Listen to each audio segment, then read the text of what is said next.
Napakadelikado ng nangyayari ngayon sa Timog Asya. Posibleng ito na ang simula ng World War III. Umatake na ang India sa Pakistan. Pinasabog ng India ang 9 na lokasyon sa loob ng Pakistan gamit ang mga missiles. Ayon sa India, kampo daw ng mga militante ang mga pinasabog nilang lokasyon. Hindi daw militar ng Pakistan ang inatake nila, kundi mga teroristang grupo na nasa likod ng pag-atake sa mga turista sa Kashmir noong nakaraang buwan. Kaso galit na galit pa rin ang Pakistan sa ginawa ng India. Nangako sila na gaganti daw sila sa act of war na ginawa ng India. Napakadelikado nito dahil ang dalawang bansa ay parehong merong nuclear weapons. Posibleng mauwi sa isang matinding nuclear war ang gulo na nangyayari ngayon. Kaya naman, sobrang daming tao talaga ang natatakot ngayon. Sabi ng Pakistan, napabagsak daw nila ang 5 eroplano ng India pero hindi pa ito kumpirmado. Ayon sa Pakistan, meron daw silang karapatan na gumante sa act of war na ginawa ng India. Magiging malupit daw ang ganti na gagawin nila sa India. Kaya naman, talagang nakakatakot ang nangyayari ngayon. Sabi ng India na baka putulin daw nila ang supply ng tubig mula sa 3 ilog para mawalan ng tubig ang Pakistan. Ayon sa mga security officials, pag ginawa ng India yon, siguradong magkakaroon na ng isang napakatinding digmaan dahil napaka-importante ng tubig na yon sa Pakistan. Kailangan kasi nila ang tubig para sa agrikultura at enerhiya ng bansa nila. Ayon sa Pakistan, kung umatake lang daw sana ang India sa Kashmir at hindi sa loob ng Pakistan mismo, hindi daw sana masyadong lalala ang gulo.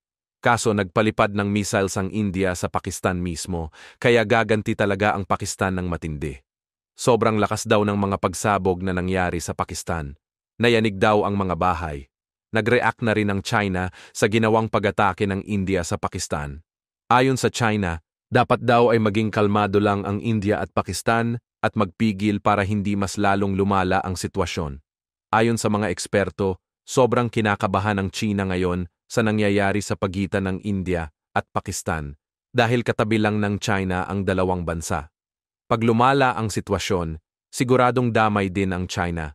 Lalo na pag gumamit ng nuclear weapons, siguradong pati China ay maaapektuhan ng nuclear.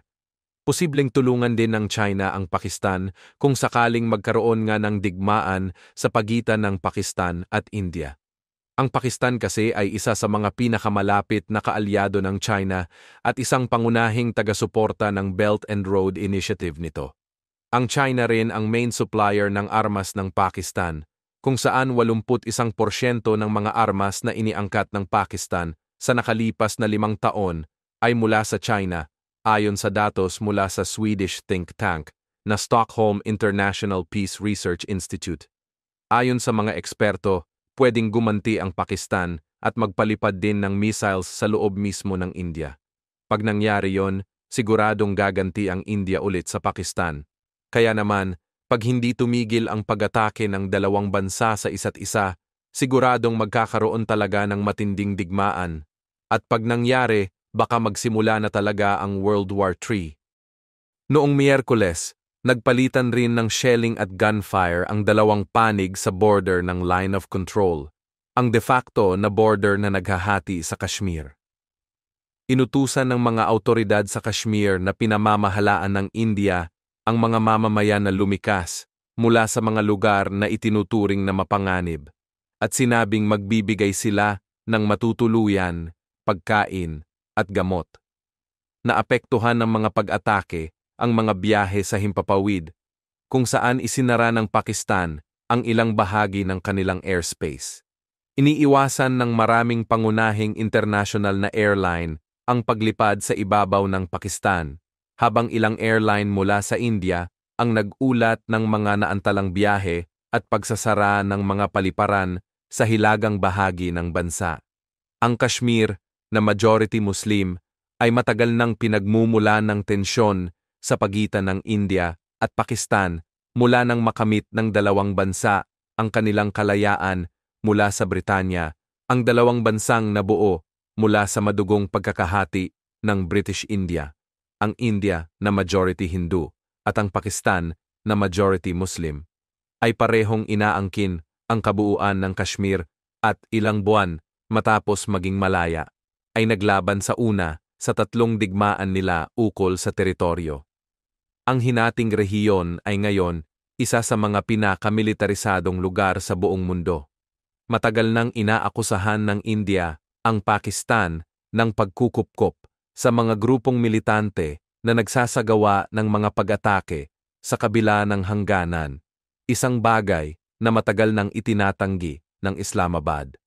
Ang terrorist attack sa Pahalgam, isang tanyag na lugar para sa mga turista, noong Abril ay nagdulot ng malawakang galit sa India na naglagay ng matinding presyon sa gobyerno ni punong ministro Narendra Modi. Agad na sinisi ng India ang Islamabad na nagbunsod ng mga hakbang na gantihan ng parehong panig, kabilang ang pagbaba ng antas ng ugnayan, pagkansela ng mga visa para sa mga mamamayan ng bawat isa, at pag-atras ng India mula sa isang mahalagang kasunduan sa pagbabahagi ng tubig. Ang 3 nakaraang digmaan ukol sa Kashmir ay pawang madugo. Ang huli noong 1900 ay pumatay ng mahigit 1,000 sundalong Pakistani ayon sa pinakakonserbatibong pagtataya. Sa mga dekada mula noon, patuloy na lumalaban ang mga grupong militante sa mga puwersang pangseguridad ng India na nagdulot ng pagkamatay ng napakaraming tao.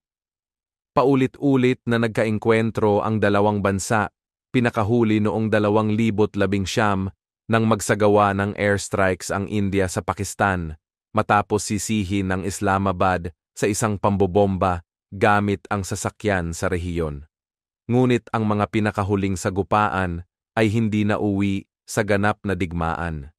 Alam ng parehong panig ang mga panganib. Mula noong 1900,